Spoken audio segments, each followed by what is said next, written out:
Hey guys, in this video we're going to be reviewing the Monoprice microphone isolation shield. This is the setup that I'm currently using to record my voice for all my videos. If you're interested in getting one of these isolation shields, check out the links in the video description down below.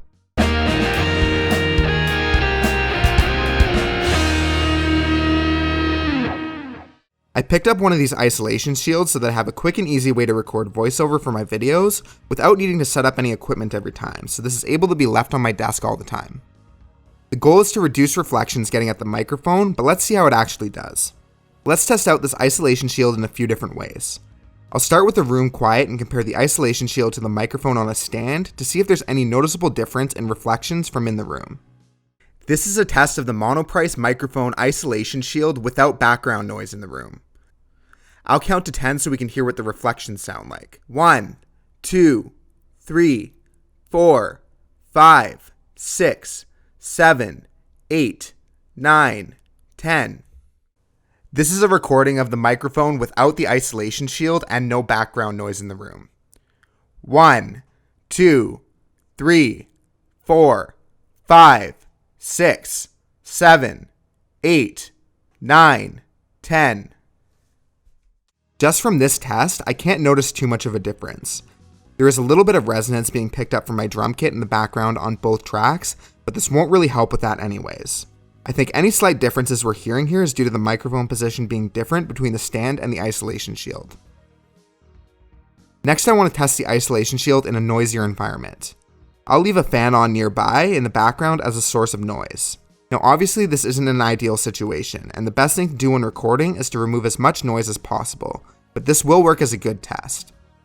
This is a recording of the Monoprice microphone isolation shield with background noise right nearby.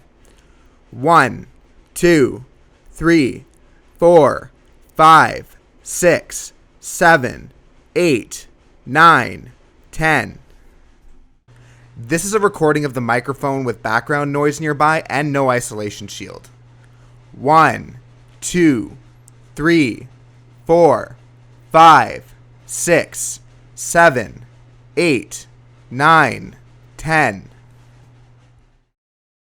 Once again, the isolation shield won't help much in this situation with a direct noise source near the microphone, so if you're looking to fix that kind of problem, this isn't going to be the solution. Some people criticize some of these reflection filters since they only prevent a little bit of noise from going behind the microphone, and most microphones they are using are cardioids, so they only pick up mostly from the front. At the same time though, the isolation shield prevents some of the voice from getting out into the room, and I can actually hear a little bit of difference with my ears when I talk into the reflection filter versus in the room without it, so it is helping just a little bit. For these recordings though, it isn't making too much of a difference, since the microphone placement on my desk already doesn't capture too many reflections, since there's things like curtains nearby and other stuff to absorb the sound. If you're using it in a room with a lot of reflections, you might find it makes a little bit more of a difference. The microphone is mounted in the center of the isolation shield with an option to slide it forwards or backwards along a track, but there is no option to change the height of the microphone. When I have this set up, I am able to use a regular pop filter with it by clamping it to the pipe that holds onto the microphone. The Monoprice isolation shield is designed to be mounted on a stand or freestanding on a desk. In my case, I usually let it sit on a desk, and it has 3 included feet to hold it up when it's placed like this. This allows me to leave it as a small voiceover setup on my desk for when I'm creating videos, so I don't need to set up a microphone each time, and I can leave it connected to my audio interface.